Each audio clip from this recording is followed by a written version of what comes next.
Potential इतना ज्यादा। हाँ जी, क्योंकि वहां पे जो है वो ईएमएफ, आपका सोर्स जो है वो ईएमएफ होता है, मतलब जो सेल वाला। तो यहाँ पे हम जो सोर्स ले रहे थे वो ये है वी वाला, तो इस वजह से हम उसकी जगह पे वी पुट कर रहे हैं, और जो बैक हो रहा होता है, मतलब जो हमें कॉज में मिल रहा होता है वो यहाँ पे है, सर वहां पे मेरा हमें ना उस कॉज में। टाइम डिस्कनेक्ट हो गया था जी। आपने ब्रशेस का क्या इधर स्लिप रिंग्स का क्या बताया, इधर किस तरह से कंप्लीट हो रही है रोटेशन?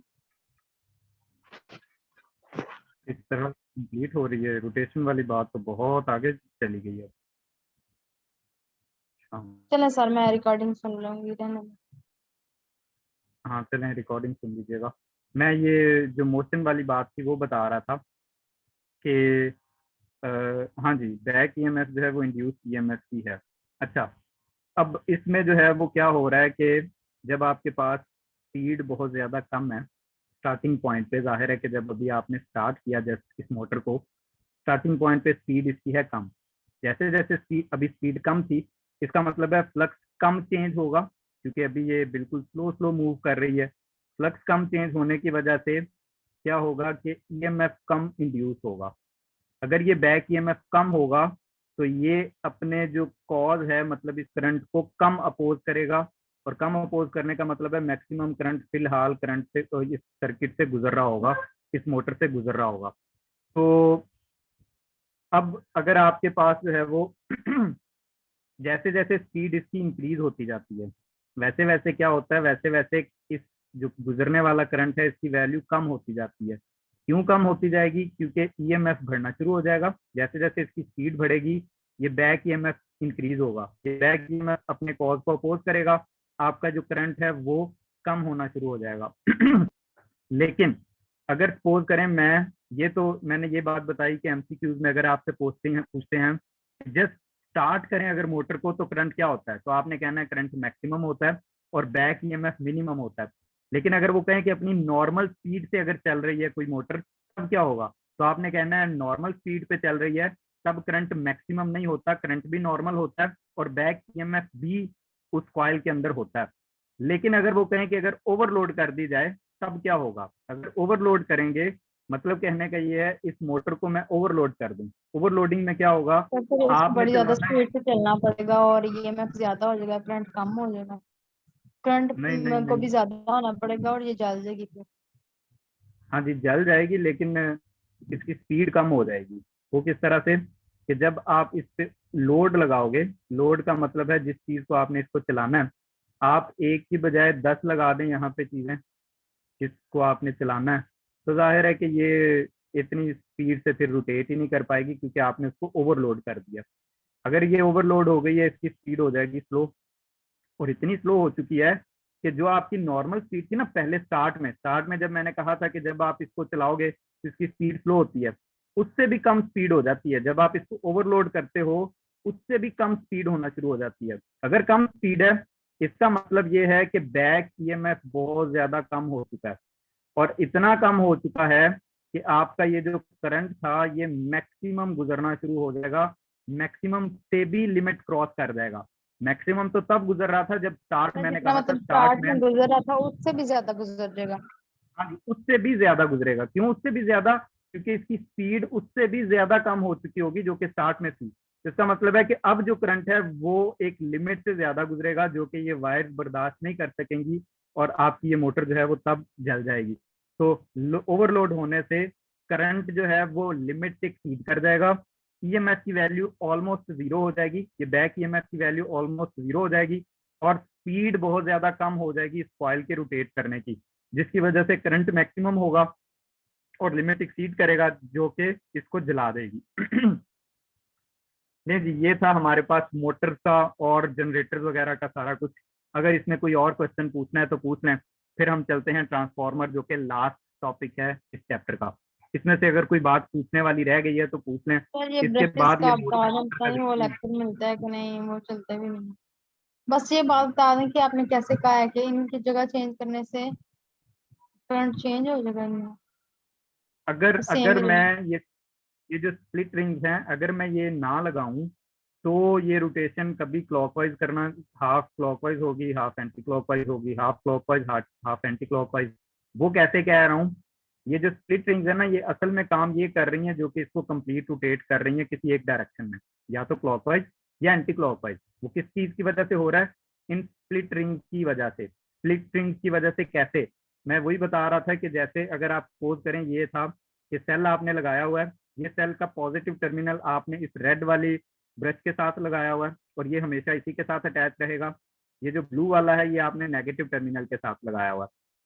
अब देखें यहाँ से पॉजिटिव साइड से जाएगा करंट, पॉजिटिव साइड से ये स्प्लिट रिंग लगी हुई है पहले, ये रेड वाला रॉड लगा हुआ है, तो यहाँ से करंट होता हुआ करंट जा रहा है ऊपर की तरफ, यहाँ से करंट होता हुआ यहाँ नीचे आएगा, नीचे आते हुए यहाँ से गुजर के नेगेटिव में चला जाएगा।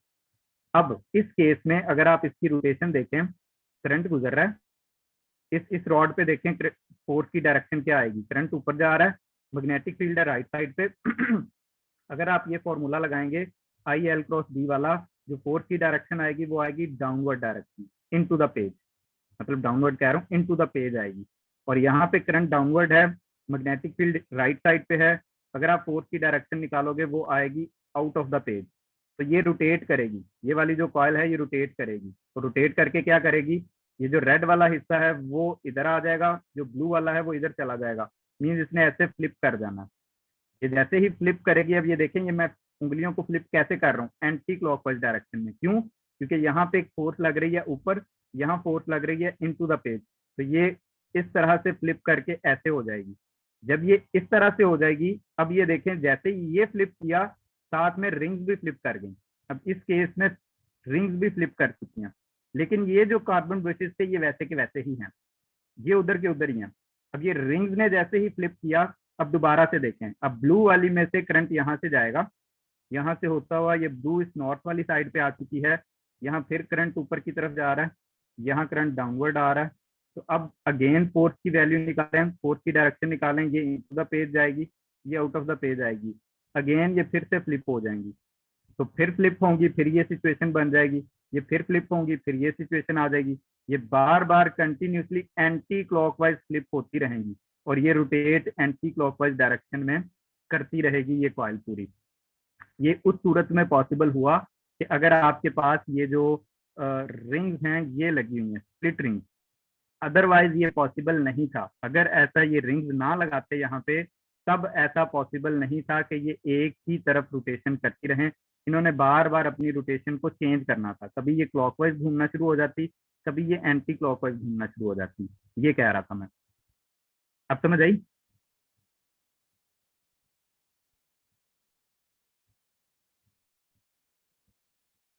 इधर गई सदर,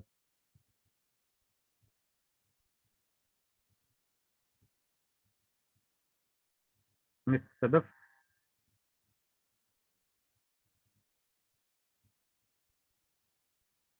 मैं तो सुन ही नहीं रही, मैं भी लगा हूँ। मैं निशाजू ने भी ले आ जो जाने पापा नाल शहर।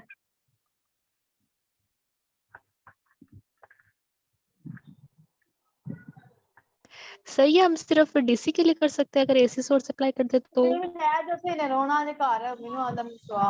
मोटर बनाना चाहोगे तो मोटर जो होती है वो असल में होती है इंडक्शन होते हैं। जो आपके फैंस है ना, फैन के अंदर जो मोटर लगी हुई है वो इंडक्शन मोटर है, मतलब आप उसको एसी से चला रहे हैं ना, क्योंकि आप तो उसको ये पावर सप्लाई दे रहे हो जो आपके घर के अंदर आ रही है, और वो एक ही तरफ रोटेट करती जा रही है, वो जो मोटर है वो एक ही तरफ रोटेट कर रही है, उस मोटर को कहा जाता है इंडक्शन मोटर। वो और तरह की है वो, मतलब आप अगर सपोज करें कि ये गूगल पे लिखेंगे ना इंडक्शन मोटर की वर्किंग, तब आपको पता चलेगा कि किस तरह से बार बार इंड्यूस ईएमएफ वहां पे क्रिएट होता है, और किस तरह से बार बार मैग्नेट जो इलेक्ट्रोमैग्नेट्स होते हैं वो अपनी डायरेक्शन को चेंज करते हैं वहां पे, जब आप एसी प्रोवाइड करते हैं तब वो मोटर तब रोटेट करती है। तो जो एसी मोटर होती है वो असल में इंडक्शन मोटर उसको कहा जाता है, जो कि आपके फैन के अंदर भी लगी है। और तरह का बिहेवियर और तरह का, मतलब उसको आपने इस तरह से नहीं बनाना, इसी वजह से यहाँ पे वो बताई नहीं गई। अदरवाइज डीसी मोटर दिखा दी है तो एसी मोटर भी दिखा देते, लेकिन एसी मोटर का काम डिफरेंट है थोड़ा सा। ओके जी, तो अब आते हैं ट्रांसफॉर्मर पे। बहुत ही सिंपल ट्रांसफॉर्मर। फिर स्क्रीन गायब हो गई है। नहीं नहीं सर, नजर आ रही है। अच्छा, ये फिर सिर्फ आपकी तरफ ही है, आप अपना वो क्लिक करेंगी तो आ जाएगी स्क्रीन दोबारा से। अच्छा जी, ट्रांसफॉर्मर में हमने क्या करना है कि हमारे पास जो है वो दो कॉइल्स हैं। एक कॉइल जो है वो उसको हम कहते हैं, जिसको हमने अपने जो एसी के साथ अटैच किया होता है, जो कि इनपुट होता है, इसको हम बोलते हैं प्राइमरी कॉइल।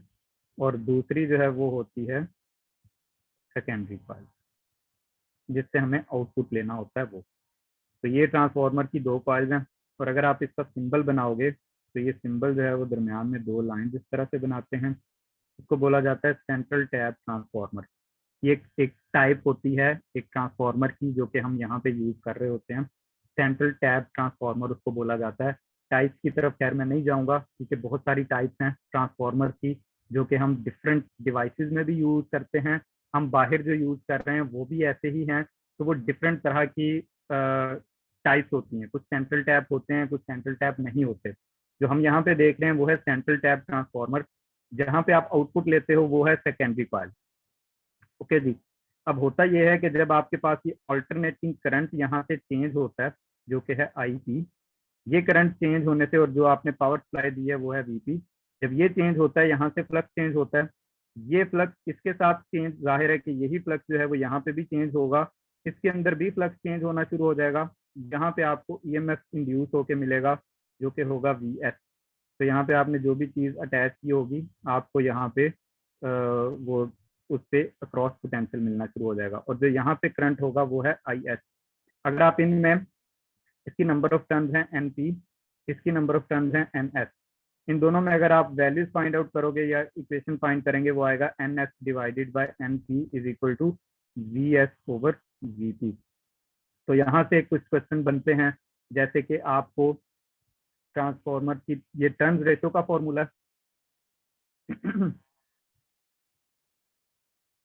तो आपको टर्न्स रेशियो दे दी जाएंगी, और आपको कहा जाएगा कि पोटेंशियल की रेशियो फाइंड कर दें, या कोई एक साथ में दे दिया गया होगा, और आपको कहा जाएगा कि आप इसकी जो है वो कोई एक पोटेंशियल दूसरा फाइंड करें या करंट फाइंड कर लें। तो इस तरह के क्वेश्चन आ सकते हैं।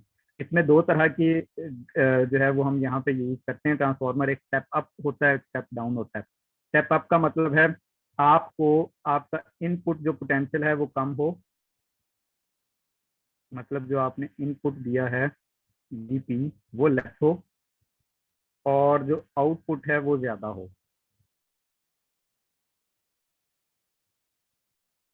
ठीक है, तो जो आउटपुट में आपको मिले वो ज्यादा हो। उसी सूरत में पॉसिबल है अगर आप नंबर ऑफ प्राइमरी कॉइल्स को कम रखें और नंबर ऑफ सेकेंडरी टर्न्स को ज्यादा कर दें, तो तब आपके पास जो आउटपुट है सेकेंडरी पोटेंशियल वो ज्यादा होगा और इनपुट वाला कम होगा। इसको बोला जाता है स्टेप अप ट्रांसफॉर्मर। और इसी तरह से ऑपोजिट है, अगर आप यहाँ की नंबर ऑफ टर्न्स को ज्यादा कर दें, यहाँ की नंबर ऑफ टर्न्स को कम कर दें, तब आपके पास ये पोटेंशियल ज्यादा होता है, ये वाला पोटेंशियल आपको कम मिलेगा। तब आप उसको बोलते हो स्टेप डाउन ट्रांसफॉर्मर। ये दोनों ट्रांसफॉर्मर ही डिफरेंट जगहों पे यूज हो रहे होते हैं। जैसे कि किसी जगह पे अगर आपके पास जो है वो कोई डिवाइस ऐसी लगी है जिसको 220 वोल्ट नहीं चाहिए बल्कि 120 वोल्ट चाहिए, तो फिर क्या होगा कि उसके अंदर आप ट्रांसफार्मर लगाओगे स्टेप डाउन वाला, तो वो आपको जो है वो स्टेप डाउन करके देना शुरू कर देगा, 220 से 120 करके देगा, और फिर वो डिवाइस चलेगी। किसी को चाहिए होता है ज्यादा पोटेंशियल, तो वहां पे जो आप लगाओगे जो ट्रांसफार्मर आप लगाते हो, वहां पे वो उसको हाई करके वैल्यू देगा। तो इस तरह से आपके पास जो है वो ट्रांसफार्मर डिफरेंट तरह से यूज होते हैं। उसके बाद अगर क्वेश्चन ऐसा आ जाए कि बताएं जो स्टेबलाइजर है, जैसे कि फ्रिज के साथ लगा हुआ है, जैसे कि एक साथ कभी किसी ने लगाया होता है, वो कैसे ट्रांसफार्मर्स हैं, वो स्टेप अप लगे होते हैं या स्टेप डाउन लगे होते हैं, कोई बताएगा?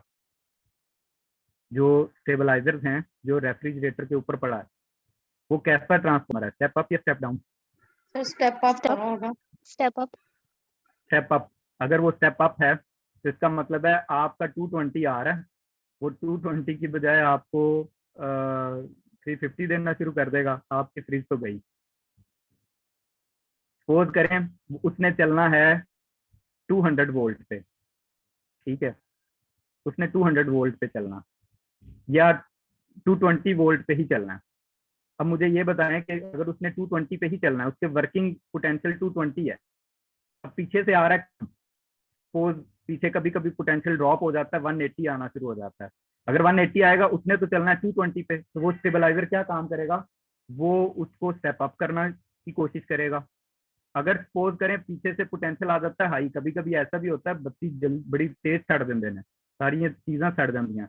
अगर ऐसा कुछ हो जाए कि पीछे से लाइट बहुत ज्यादा आ गई है, मीन्स के पोटेंशियल बहुत हाई आ गया, अब वो आ गया 300, लेकिन उस फ्रिज को कितना चाहिए 220, तो वो उसको कम कर देगा। इसका मतलब है स्टेबलाइजर, ये स्टेबल करना, इसका काम है स्टेबल करना। आपकी जो घर की लाइट है वो तो कम ज्यादा हो रही है, कभी कम हो रही है, कभी ज्यादा हो रही है। तो अगर ऐसी सिचुएशन है और आपने कोई एक ट्रांसफार्मर वहां पे फिट किया हुआ है, वो तो फिर कुछ एक ही काम करेगा ना, वो या तो स्टेप डाउन कर रहा होगा या वो स्टेप अप कर रहा होगा, तो वो एक काम करेगा। लेकिन ये जो स्टेबलाइजर हैं ये ऐसे नहीं करते। स्टेबलाइजर अगर लाइट कम है तो वो पूरी करके देगा, अगर लाइट ज्यादा है तो वो कम करके देगा। तो ये स्टेबलाइजर का काम है। सर नाम ही स्टेबलाइजर, स्टेबलाइजर है, स्टेबल करना चीज को, काम को ज्यादा का काम, मतलब जितनी हाँ, रिक्वायरमेंट है उसको बस पूरा करना। यस यस, वो उसको पूरा करेगा। तो इसका मतलब है इसके अंदर जस्ट एक ट्रांसफार्मर इस तरह का नहीं लगाया जाता, ये ऐसा नहीं होता। वो और बड़े मतलब एक और कॉइल साथ में लगाई जाती है, और वो मतलब थोड़ा कॉम्प्लिकेटेड सा सर्किट है, यहाँ पे जाहिर है मैं नहीं बता सकूंगा। लेकिन वो एक और तरह का सर्किट होता है जिसमें कि आपको पोटेंशियल जो है अगर तो ज्यादा आ रहा होगा वो उसको कम कर देता है, उसकी रिक्वायरमेंट के मुताबिक आपको आउटपुट मिलता है। अगर कम आ रहा होता है तो वो स्टेप अप बन जाता है। मतलब एट अ टाइम वो ट्रांसफार्मर ऐसा होता है कि एट अ टाइम आपको स्टेप अप भी होता है, स्टेप डाउन भी होता है। उस तरह से उन्होंने रिले सिस्टम के साथ उसको लगाया होता है कि जहां पे वो ज्यादा पोटेंशियल आएगा और आपको कम चाहिए होगा, तो रिले क्या करेगी, एक वाली कॉइल को बंद कर देती है, दूसरी कॉइल जो कि स्टेप डाउन वाली होती है उसको ऑन करती है, वहां से आपको पोटेंशियल मिलना शुरू हो जाता है। और अगर आपका पोटेंशियल कम आ रहा होता है तो रिले क्या करती है, दूसरी वाली कॉइल को जो कि स्टेप अप वाली होती है उसको ज्यादा कर दे, मतलब उसको ऑन कर देती है, पहले वाली को ऑफ कर देती है, तो अब आपको ज्यादा मिलना शुरू हो जाता है। कहने का मतलब ये है कि उसमें आप सिंपल कोई एक ट्रांसफार्मर यूज नहीं करते। स्टेबलाइजर के अंदर जो है वो रिले सिस्टम के साथ दो दो कॉइल्स लगी होती हैं आउटपुट के साथ, ठीक है। तो वो डिपेंड कर रहा होता है कि आपको कैसा पोटेंशियल चाहिए, उसी कॉइल को ही ऑन करवाया जाता है एट दैट टाइम। अच्छा, तो उसके बाद हमारे पास ये आ गया टर्न्स रेशो वाला फॉर्मूला। अगर मैं सपोज करूं कि मैं अगर इसमें पावर की बात करूं, तो आइडियल ट्रांसफार्मर क्या होना चाहिए कि मैं जितनी इनपुट पावर रखूं उतनी आउटपुट पावर मिलनी चाहिए। तो मैं ये आइडियल सिचुएशन में बात कर रहा हूं, लेकिन आप ये फॉर्मूला अप्लाई कर सकते हो रियल सिचुएशन के अंदर भी, जहां पे पावर लॉसेस होती जरूर हैं, वो भी मैं बताऊंगा क्यों क्यों होती हैं। तो हम जो फॉर्मूला फाइंड आउट कर रहे हैं वो आइडियल केस के लिए है, लेकिन आप अगर कोई करंट वैल्यू फाइंड करना चाह रहे हो तो आप उस फॉर्मूले को यूज जरूर कर सकते हैं। जाहिर है कि उस तरह से जब जो आपके लॉसेस हो रहे हैं, उस लॉसेस की वजह से जो लॉस हो जाएगा वो तो ठीक है, लेकिन आपको फिर भी वैल्यू जरूर मिल जाएगी कि जो भी आपके पास वैल्यू है वो आ जरूर जाएगी। जैसे कि एग्जाम्पल के तौर पे अगर ये बात नहीं समझ आई, तो ये वाला जो रिलेशन है V is equal to I R, ये कब एप्लीकेबल है, ये हर जगह पे एप्लीकेबल है, लेकिन इसके साथ कंडीशन लिखी होती है कि V जो है वो डायरेक्टली प्रोपोर्शनल टू I सिर्फ तब होगा जब आपके पास रेजिस्टेंस कांस्टेंट हो, ठीक है। अगर सपोज करें कंडक्टर की रेजिस्टेंस कांस्टेंट नहीं है, तो क्या तब ये डायरेक्ट वाला रिलेशन नहीं रहेगा, रहेगा तब भी, लेकिन तब जाहिर है उस तरह से इंक्रीज नहीं हो रहा होगा। जैसे पहले केस में अगर ये कांस्टेंट है तो मैं V को बढ़ा रहा हूँ 2 टाइम्स, तो ये बढ़ रहा है 3 टाइम्स। मैं इसको अगेन बढ़ाता हूँ, ये बढ़ता है उतने ही रेंज में, मतलब सपोज मैं इसको करता हूँ 2 वोल्ट, करंट हो जाता है 1 एम्पेयर। मैं इसको करता हूँ 4 वोल्ट, करंट हो जाता है 2 एम्पेयर, बड़ी एक खास रेशो से बढ़ रहा है। मैं इसको करता हूँ 6 वोल्ट, करंट हो जाता है 3 एम्पेयर, तो ये खास रेशो से बढ़ रहा है। लेकिन अगर R कांस्टेंट नहीं है, नॉट कांस्टेंट, तब क्या हो रहा है, तब ये रिलेशन तो है लेकिन अब वो उस तरह से नहीं बढ़ेगा, अब ये ऐसे बढ़ेगा। सपोज करें मैं इसको करता हूँ 2 वोल्ट, करंट हो गया 1 एम्पेयर। मैं इसको करता हूँ 4 वोल्ट, करंट हो जाएगा 1.5 एम्पेयर। मैं इसको करता हूँ 6 वोल्ट, करंट हो जाएगा 2.3 एम्पेयर। अब ये देखें बढ़ तो रहा है, इसको इंक्रीज करने से दूसरी वैल्यू इंक्रीज हो तो रही है, लेकिन ऐसे नहीं हो रही जैसे सीक्वेंस में ये हो रही थी। तो सीक्वेंस सिर्फ टूटेगा, रिलेशन यही है। आपने अगर करंट फाइंड करना है, आपने रिलेशन यही लगाना है, हर चीज यही रहेगी। जस्ट ये आएगा कि अब आपके पास जो आर आ रहा होगा वो कांस्टेंट नहीं आ रहा होगा, जिसकी वजह से बस ये वैल्यूज ऐसे मतलब उस तरह से कॉन्स्टेंटली इंक्रीज या डिक्रीज नहीं हो रही होंगी। तो हमारे पास जो आइडियल ट्रांसफॉर्मर है उस केस में, और इसी वजह से हम जितने भी फॉर्मूलाज हैं ऑलमोस्ट वो आइडियल सिचुएशन के लिए निकाल लेते हैं और फिर उनको रियल लाइफ में भी अप्लाई करना शुरू कर देते हैं। क्यों? क्योंकि वो अप्लाइबल हैं, एप्लीकेबल हैं।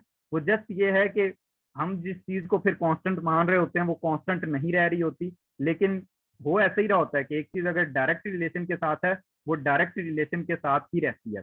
अच्छा, अब पावर इनपुट जो है वो इक्वल है पावर आउटपुट के आइडियल केस, और आपने पावर पढ़ा था वो होती है वी आई, क्योंकि इनपुट पे आपने प्राइमरी को अप्लाई किया हुआ है, तो V P I P is equal to V S I S. यहाँ से जब आप रेशियोज फाइंड आउट करोगे तो V S V P is equal to I P over I S आएगा।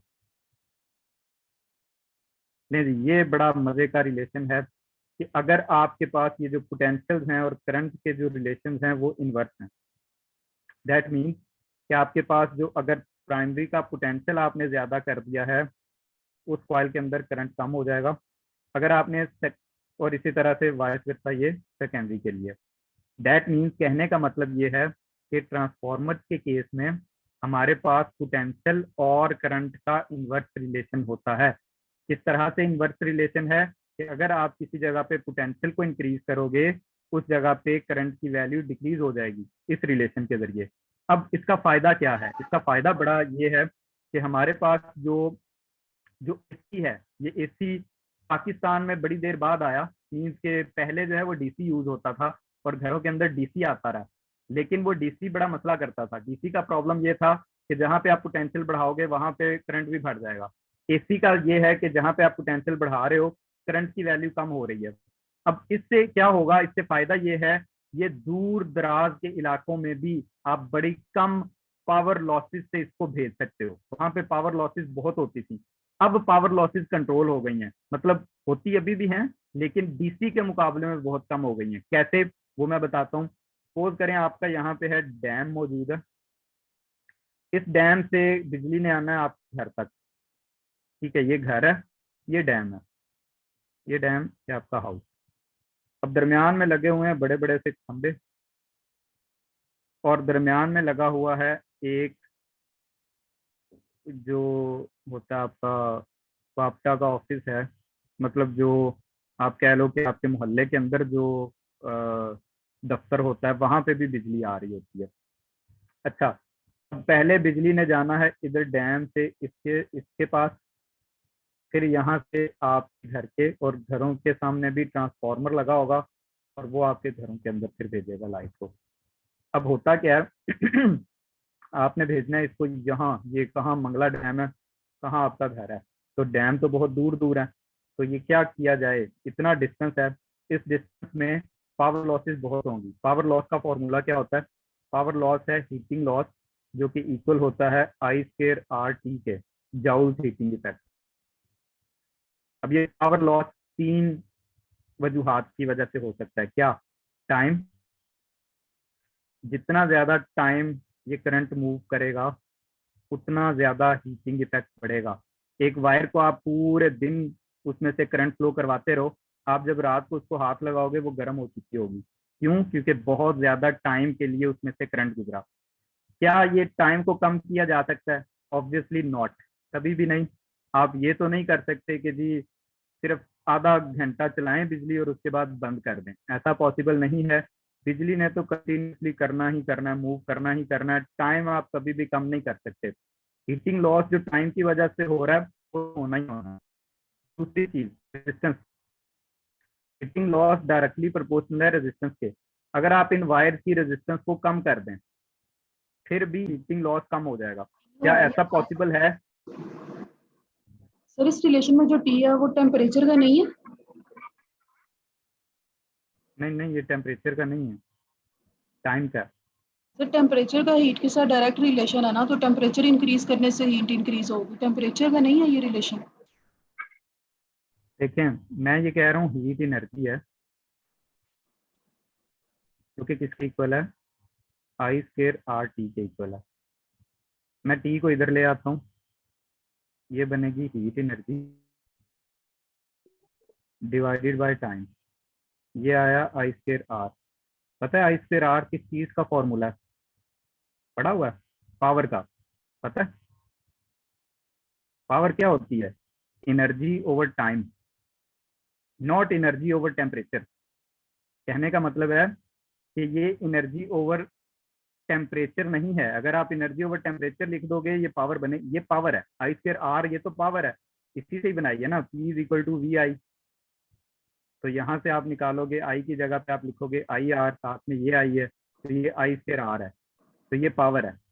अब पावर को अगर मैं टी से मल्टीप्लाई कर दूं, मीन्स के टाइम से मल्टीप्लाई कर दूं, यहाँ पे भी टाइम से मल्टीप्लाई कर दूं, आपके पास एनर्जी आएगी, जिस एनर्जी को आप हीट एनर्जी बोल रहे हैं।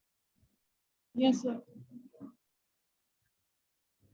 और वैसे आप डायमेंशंस भी कंपेयर करके देख लेना, इधर एनर्जी है, जाउल आएगा, इधर आप सारी वैल्यूज पुट करना और देखना क्या जाउल आता है या नहीं। अगर आ जाता है तो गुड है, अगर टेम्परेचर से आता है फिर मुझे भी बताइएगा। अच्छा टेम्परेचर असल में खुद फिर वो in the form of energy ही है, तो वो कभी भी ये सेटिस्फाई नहीं करेगा। अच्छा, तो हम क्या कह रहे थे कि रेजिस्टेंस को कम कर दें तो हीटिंग लॉस कम हो सकता है। रेजिस्टेंस कम करने का मतलब है आप इन वायर्स को थिक कर दें, या इनकी जगह पे कम रेजिस्टिविटी वाली वायर्स ले आएं। कम रेजिस्टिविटी वाली वायर्स हैं कॉपर में और सिल्वर में, फिर आप सिल्वर यूज करें, तब हो सकता है। और अगर आप सिल्वर यूज करोगे वो महंगी बहुत है, पाकिस्तान अफोर्ड ही नहीं कर सकता। और वैसे भी अगर सिल्वर वायर आ जाएगी तो वो चुरा के ले जाएंगे चोर, यहाँ पे चोरियां बहुत होती हैं, वो खंभों से उतार के ले जाएंगे। तो इसका मतलब है ये भी पॉसिबल नहीं है, जो वायर लगी हैं वही वही लगी रहेंगी। रेजिस्टेंस हम चेंज नहीं कर सकते, हमारा इतना बजट ही नहीं है। दो चीजें चेंज नहीं हो सकती, किस चीज को चेंज कर दूं, और है भी ये स्केयर की फॉर्म में। करंट अगर चेंज कर दूं, करंट को कम कर दूं, तो हीटिंग लॉस कम हो जाएगा। इसका मतलब है मैं इन वायर्स में से गुजरने वाला करंट स्मॉल करना चाह रहा हूँ। और ये स्मॉल कैसे हो सकता है? अगर आप करंट को स्मॉल करना चाह रहे हो, पोटेंशियल को बढ़ाना पड़ेगा। यहाँ पे जो आप पोटेंशियल प्रोड्यूस करते हो वो बहुत ज्यादा हाई होना चाहिए, इतना हाई कि आप अगर इनकी वैल्यूज देखो तो ये तो मेगा वोल्ट से भी ज्यादा का हो रहा होता है। अगर आप ये बड़े बड़े खंभों पे देखो, वहां लिखा होता है डेंजर, और डेंजर लिख के वो साथ में उसने बताया होता है कि कितने मेगा वोल्ट यहाँ पे वोल्टेज है। वो इतना मेगा वोल्ट प्रोड्यूस करने की रीजन ये है कि इसमें करंट जो है वो कम हो जाएगा, और अगर करंट की वैल्यू कम हो गई तो हीटिंग लॉस कम हो जाएगा। तो हम एक ही काम कर सकते हैं, वो ये वाला है, करंट को कम करना। और वो उसी सूरत में पॉसिबल था कि अगर आप पोटेंशियल को कम कर दो, और पोटेंशियल कम करने से करंट जो सॉरी पोटेंशियल को हाई कर दो। पोटेंशियल हाई करने से करंट कम कब होता है? जब आप एसी सोर्स लगाते हो तब।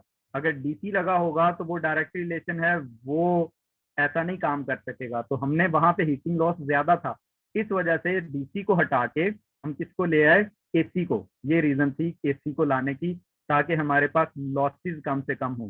दो तरह के लॉसेस होते हैं ट्रांसफार्मर के अंदर, कौन कौन से? एक है हिस्टैरिसीस लॉस, जो एक्चुअल ट्रांसफार्मर है उसमें। दूसरा है एडी करंट। तो एडी करंट हमने वैसे देखा है, लेकिन मैं फिर भी बता देता हूँ वो क्या है, और हिस्टैरिसीस लॉस वो क्या है वो भी बताता हूँ। अब इन कॉइल्स को आपने वैसे ही हवा में नहीं लगाया होता, बल्कि आप इनको लगाते हो एक आयरन कोर के ऊपर। ये आयरन की एक, सपोज करें ये आपके पास एक आयरन है, इस तरह से आपने कोर बनाई, ये आयरन है पूरा। तो आप क्या करते हो, आप इसके अक्रॉस वायर को बाउंड करते हैं।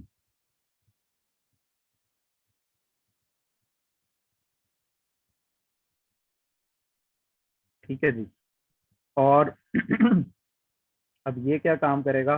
कुछ ये भी क्वेश्चन पूछा जा सकता है कि अगर हम किसी और चीज को यूज कर लें मतलब आयरन ना यूज करें, कुछ और यूज कर लें।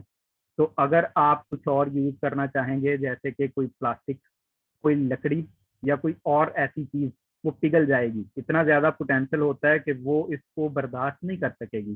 तो ये जो लोहा है, ये एक ऐसी चीज है जो कि बेरेबल है, मतलब ये बर्दाश्त कर सकती है इतना ज्यादा पोटेंशियल भी, ये पिघलेगा नहीं। इस वजह से इसको ही हम लगाना प्रेफर कर रहे होते हैं।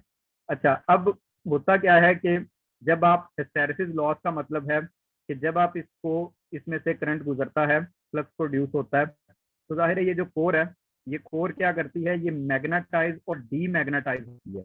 ये जो आयरन कोर है वो मैग्नेटाइज भी होगी और डीमैग्नेटाइज भी होगी। तो हिस्टैरिसीस लॉस का मतलब है मैग्नेटाइज और डीमैग्नेटाइज करने में जितनी एनर्जी वेस्ट होती है उसको हिस्टैरिसीस लॉस बोला जाता है। तो ये जो आयरन कोर थी, ये मैग्नेटाइज भी होती है, डीमैग्नेटाइज भी होती है, जिससे एनर्जी लॉस होती है।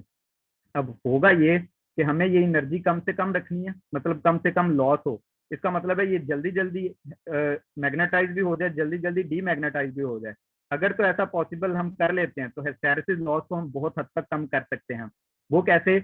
हम ये करते हैं कि इसको या तो आयरन लगा दें, जो सॉफ्ट आयरन है वो, या हार्ड आयरन लगा दें। हार्ड आयरन का मतलब है स्टील।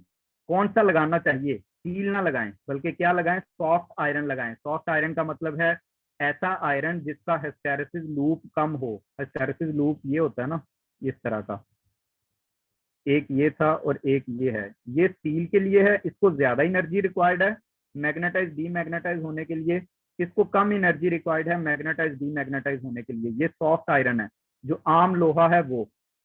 और ये हार्ड आयरन है। हार्ड आयरन का मतलब है स्टील, ये स्टील है। तो आपने यहाँ जो कोर यूज करनी है वो आपने आयरन की यूज करनी है, स्टील की यूज नहीं करनी, ताकि हिस्टैरिसीस लॉस कम से कम हो। उसके बाद दूसरा है एडी करंट। एडी करंट मैंने आपको बताया था, किसी भी कंडक्टर के अंदर अगर मैग्नेटिक फ्लक्स चेंज हो रहा हो तो उसके अंदर एक करंट जनरेट हो जाएगा, क्योंकि इसको किसी और जगह पे पाथ नहीं मिलेगा। ये इसी कॉइल के अंदर रोटेट करना शुरू कर देगा। ये जो करंट्स हैं, एडी करंट, ये इसी कॉइल के अंदर इस तरह से रोटेट करना शुरू कर देते हैं। और जाहिर है कि ये जो एडी करंट होता है ना, ये क्या करता है कि ये जो कॉज है ना, इसका जो भी इसका कॉज है, मतलब इसको बनाने वाला, ये जो एडी करंट है, कॉज को अपोज करता है अपने कॉज। क्या इसका कॉज क्या है? इसका कॉज है ये वाला जो फ्लक्स चेंज हो रहा है वो।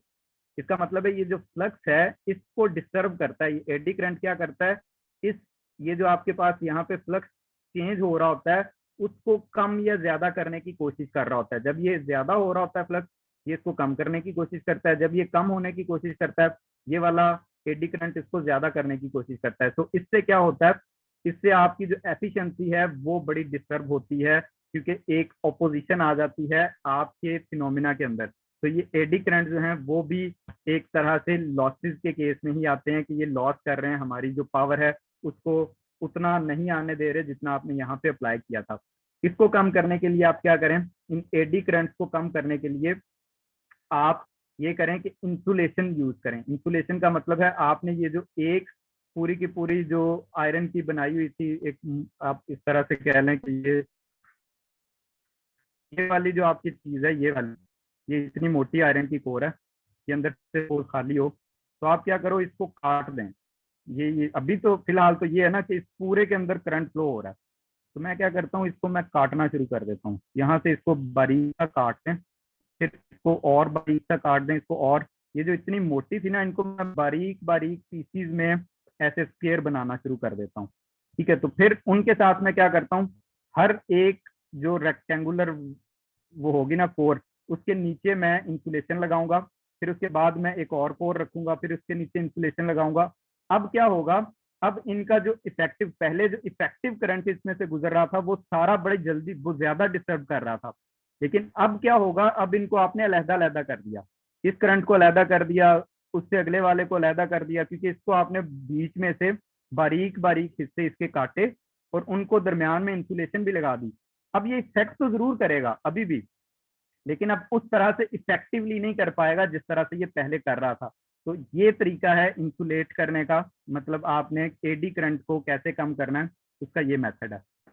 लें जी, इसमें से अगर कोई बात पूछनी है तो पूछ लें। और एफिशिएंसी का फॉर्मूला लास्ट में लिखा हुआ है। मैग्नेटिक फील्ड की वजह से सॉफ्ट आयरन में करंट प्रोड्यूस होगा।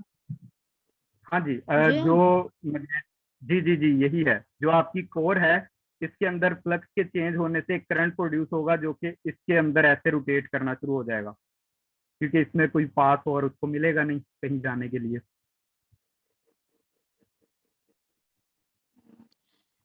सर ट्रांसफार्मर के केस में मतलब हम एसी इसलिए यूज करते हैं क्योंकि हमने फ्लक्स इंड्यूस करवाना होता है और फिर इस वजह से हम एसी यूज करते हैं, डीसी तो तब कर नहीं सकते। यस, इसका मतलब है ट्रांसफार्मर जस्ट वर्क करेगा एसी पे, नॉट डीसी। अगर आप यहाँ पे और सेल लगा दें तो ये काम नहीं करेगा। सर एक बात और सर, अक्सर ना न्यूमेरिकल्स में पूछा मतलब नंबर ऑफ टर्न्स बता के पावर पूछी होती है, वो फिर कैलकुलेट कैसे करनी है, वो हो नहीं रही होती।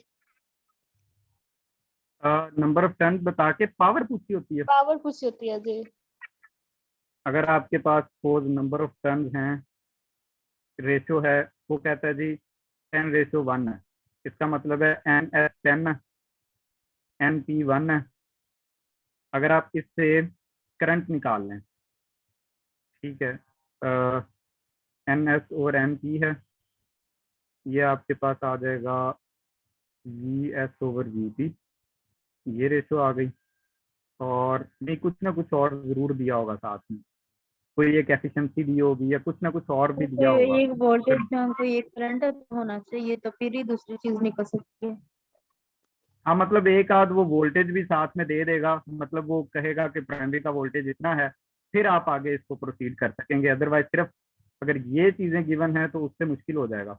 आपने असल में पावर निकालनी है, वो है VS/IS या VP/IP। तो कोई एक या तो पावर दे दे या किसी तरीके से कोई कुछ और देना चाहिए उसको, फिर आप कुछ ना कुछ सर कर सकेंगे, अदरवाइज अगर एक मुश्किल हो जाएगा। वोल्टेज दिया हुआ होगा तो फिर यहाँ से दूसरे वाला वोल्टेज निकाल के तो डायरेक्ट उस फार्मूला में पुट करते तो फिर आ जाएगा।